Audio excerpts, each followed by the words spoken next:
पाहताच तोंडाला पाणी सोडणारा, पाहताच लगेच खावासा वाटणारा, बनवायला अतिशय सोपा, घाईच्या वेळेस पटकन बनणारा, थोडासा वेगळा, एक साधंसं पण अतिशय सोपं असं वाटण तयार करून चमचमीत भाताचा प्रकार. आज बनवतो आहोत चमचमीत असा वटाणे भात. भरपूर फ्लेवरफुल असणारा आहे आणि पाहताच खावासा सुद्धा वाटणार आहे. अहो, सुगंधावरूनच तुमच्या लक्षात येईल. चला, आज अगदी सोप्यातला सोपा, चविष्ट असा वटाणे भात कसा बनवायचा हे पाहूयात. इथे मी घेतलेला आहे वटाणा. जवळ-जवळ अर्धा किलो वटाणा मी सोलून घेतलेला आहे. 2 वाट्या भरून वटाणा असेल. यासोबतच पाव वाटी भरून शेंगदाणे सुद्धा घेतलेत आणि 7 ते 8 मी काजू घेतले होते, त्याच्या पाकळ्या करून घेतल्यात. शेंगदाणे ना वटाणा भातामध्ये खूप छान लागतात. गावरान शेंगदाणे असतील तर अतिशय छान चव देतात. पण इथे काजू मात्र ऐच्छिक आहे. काजू सुद्धा चवीला चांगलेच लागतील. पण जर घालायचे नसतील घरामध्ये, नाही घातले तरी सुद्धा चालणार आहे. एका पाण्याने हे सगळं साहित्य मी स्वच्छ धुवून घेतलं. आता यासोबतच आणखीन 2-3 तयारी करून ठेवायची, म्हणजे भात अगदी पटकन तयार होतो. इथे एक मोठी वाटी भरून मी तांदूळ घेतलेला आहे. असा तांदूळ घ्यायचा, ज्याचा भात जो आहे ना, तो मोकळा होईल. मग तुम्ही कोलम घ्या, बासमती घ्या किंवा आंबेमोहोर, ज्याचा भात मोकळा होईल असाच घ्यायचा. ही 1 वाटी आहे. या वाटीच्या अंदाजानुसार बरोबर 1 वाटी भरून तांदूळ घेतलाय. छान 2-3 पाण्याने धुवून मी भिजत घातलाय. साधारण 15-20 मिनिटांसाठी मी भिजत ठेवणार आहे. यानंतर ना एक छोटंसं पण अगदी चविष्ट असं वाटण. यासाठी मी इथं आलं, मिरची आणि अर्धी गड्डी लसणाच्या घेतलेल्या आहेत. यासोबतच मूठभर पुदिना घेतलाय आणि मूठभर कोथिंबीर सुद्धा घ्यायची आहे. लसूण आणि आल्याचं प्रमाण थोडंसं जास्त ठेवा, म्हणजे मग चव छान येते. या वाटणामध्ये कधीतरी अगदीच तुमच्याकडे पुदिना नाहीये, नाही घातला तरी सुद्धा चालेल. पण पुदिन्याचा ना छान फ्लेवर येतो. यामुळे हा मसाले भात किंवा जो वटाणे भात आपण बनवतो ना, खूप छान लागतो. थोडंसं पाणी घालायचं, म्हणजे थोडेसे जिन्नस आहेत ना, म्हणून पटकन असं छान बारीक होईल. मस्त साधं सोपं आपलं वाटण तयार झालेलं आहे. बऱ्यापैकी तयारी झालेली आहे. सोबत कांदासुद्धा तुम्ही चिरून ठेवू शकता. कुकरमध्येच वटाणा भात बनवतोय, लगेचच फोडणी देऊयात. साधारण 2 पळी मी इथं तेल घेतलं, संपूर्णपणे तुम्ही तूप घेतलं तरीसुद्धा चालेल. अर्धा चमचा मोहरी, अर्धा चमचा जिरे घातले. काही सुवासिक खडे मसाले असतील, जे कोणते घरात असतील ना, ते सगळे यामध्ये घालायचे. जसं की इथे मी स्टार फूल, अर्धा इंच दालचिनीचा तुकडा, 2 लवंग आणि तमालपत्र घेतलंय. यासोबतच अगदी पाव चमचा हिंग सुद्धा घातली. हिंगाचा स्वाद खूप छान येतो. आवर्जून हिंग घालायचं फोडणीमध्ये. आणि यासोबतच 2 मध्यम आकाराचे कांदे असे उभे पातळ चिरून घेतलेत. यासोबत पिकलेल्या 2 लाल मिरच्या घेतल्यात. तुम्ही हिरव्या मिरच्या घेतल्यात तरी सुद्धा चालणार आहे. आता कांदा थोडासा सॉफ्ट होईपर्यंत आपण परतून घेऊ. जे आपण वाटण केलंय ना, या वाटणामुळे हा भात इतका चविष्ट होतो ना, साधंसं वाटण पण जो काही फ्लेवर देतो ना, तो खरंच एक नेक्स्ट लेव्हलला हा भात पोहोचतो. घाईच्या वेळेस सुद्धा पटकन तयार होतो. आता यामध्ये भरपूर कढीपत्ता घातला.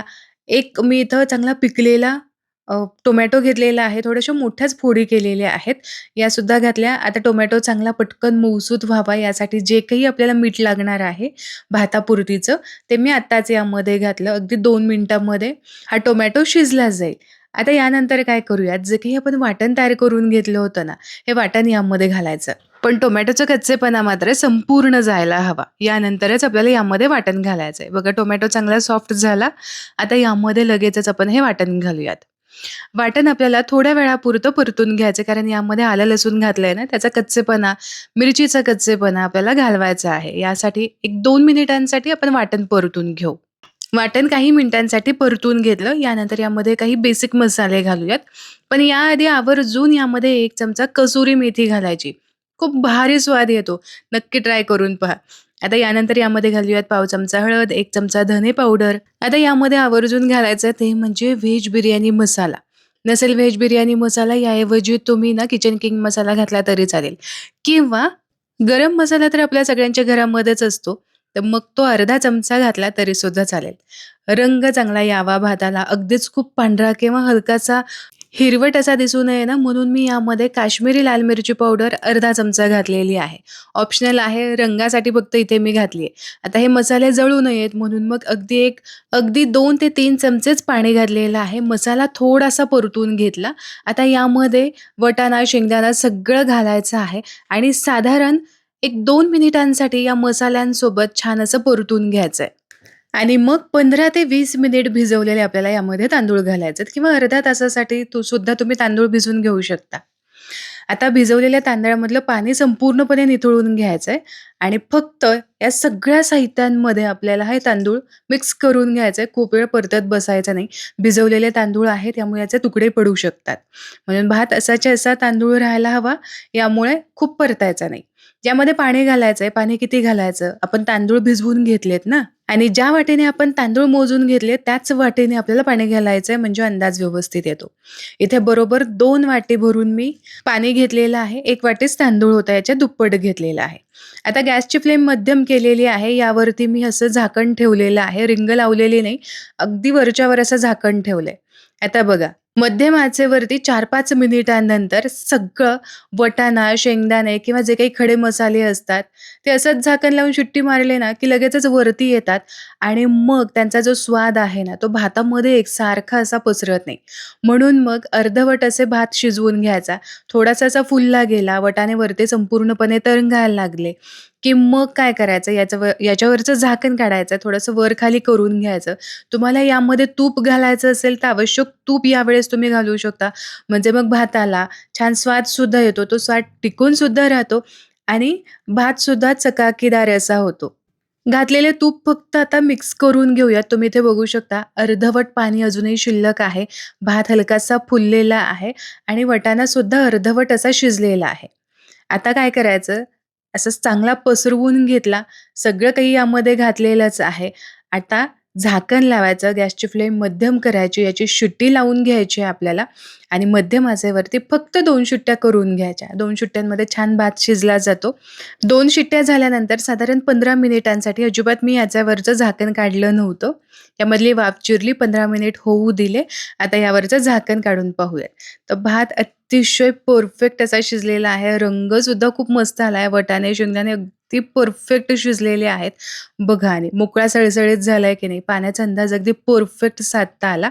कारण आपण तांदूळ भिजवून घेतले होते. जर तांदूळ तुम्ही भिजवले नसतील ना, तर मात्र पाण्याचा अंदाज थोडासा वाढवावा लागला असता. मस्त मोकळा सळसळीत एकसारखा रंग आलेला आहे. आता पटकन सर्व्हसुद्धा करूयात. वाटाणे भात हा ऑल टाईम माझा फेव्हरेट आहे. कधीही मला वेळ मिळाला नाही स्वयंपाकाला, तर हा बनतोच आणि वाटाण्याच्या सीझनमध्ये आठवड्यातून 2दा तर हा मेनू आमच्याकडे असतोच असतो. सोबत तळलेला किंवा भाजलेला नुसता पापड, थोडासा रायता आणि वड्या असतील ना, कोथिंबिरीचे असू दे, आळूचे असू देत, मस्त लागतात. एवढं तामझाम करायचं नसेल ना, तर फक्त वरून थोडंसं तुपाची धार सोडा. असाच हा भातसुद्धा खूप कमालीचा लागतो. तर आशा करते आजची ही रेसिपी तुम्हाला आवडली असेल. रेसिपी आवडली तर व्हिडिओला लाईक जरूर करा. तुमच्या मित्र आणि परिवारामध्ये नक्की शेअर करा. पुन्हा भेटूया अशाच एका चमचमीत रेसिपीसोबत. तोपर्यंत स्वस्थ राहा आणि मस्त-मस्त खात राहा.